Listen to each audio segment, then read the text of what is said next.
Sa number 2,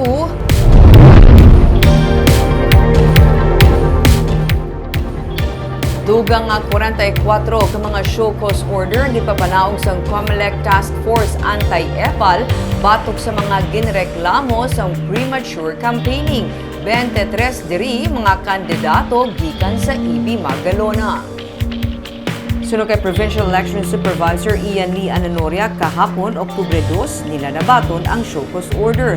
Magluwas sa 23 ka mga kandidato sa duha ka barangay sa EB Magalona, may 8 ka show cause order nga ginpapanaog sa mga kandidato sa duha ka mga barangay sa Bacolod. 8 sa Himamaylan City, 3 sa Bago City, kag tig-isa sa Sipalay City kag Cabancalan City.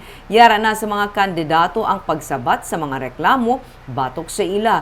Direkta man dapat ini sa task force ipadala. Damlag pa may show cause order man nga napapanaog ang COMELEC angot sa premature campaigning sa Bacolod City, La Carlota City kag Sipalay City. Sa kabilugan, 47 na ang show cause order nga napapanaog kag may duha ka mga reklamo sang vote buying sa Cadiz City. Paday ng pahanumdum ni Ananoria sa mga kandidato nga ipaiway ang premature campaigning, labi na nga malapit naman lang ang campaign period nga natalana magsugod October 19.